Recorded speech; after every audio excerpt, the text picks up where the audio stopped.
इमाम अलंबिया रोई रो पिया चवनि मुंहिंजा रब मुंहिंजी उम्मत जी तोखे पारत दी जहिड़ा ॾिना थी इन्हनि जी पारत थी रसूलुल्लाह त पारत करे असां रसूलुल्लाह जे लाइ कुझु न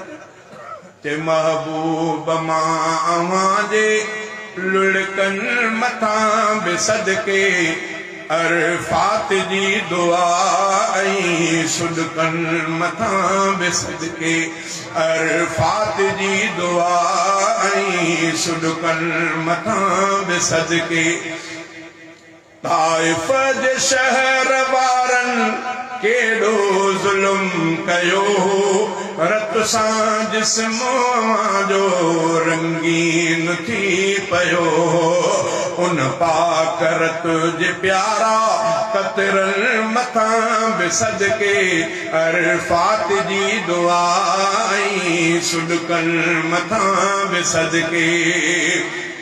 चेहरे ते ज़ालिमनि जो धकु तीर जो हयो रूमाल सां उहो रत हज़रत अली उॻियो चेहरे ते ज़ालिमनि जो धकु तीर जो हयो रूमाल सां उहो रत हज़रत अली उॻियो मैदान उहद जे तिन ज़ख्मनि मथां बि सदके अरफात जी दुआ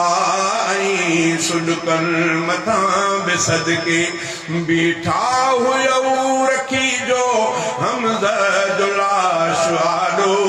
इन ॾुख जो थियो त हूंदो फलकनि मथां पढ़ाॾो सिर साह मुंहिंजो एॾनि सदमनि मथां बि सदके अरफात जी दुआ ऐं सुॾकनि मथां बि सदके हिकु पास शान एॾो फलकनि मथां घुमो पिया ऐं ॿिए तरफ़ तॾे ते सारी उमिरि सुम्हो पिया हिकु पास शान एॾो फलकनि मथां घुमो पिया ऐं ॿिए तरफ़ तॾे ते सारी उमिरि सुम्हो पिया रहमत जे तिन रुमोज़नि राज़नि मथां बि सदके अरफात जी दुआ ऐं सुॾकनि मथां बि सदके महबूब मां जे लुड़कनि मथां बि सदके अरफात जी दुआ ऐं सुॾकनि मथां बि सदके नालो मिठो मुहम्मद तो सल्लल्लाहु अलैहि नालो मिठो मुहम्मद जंहिं शेर में लिखियो वियो जंहिं धुन में शेर ॻाए स्टेज ते चयो वियो हसनी मशाइरीअ जे उन फन मथां बि सदके अरफात जी दुआ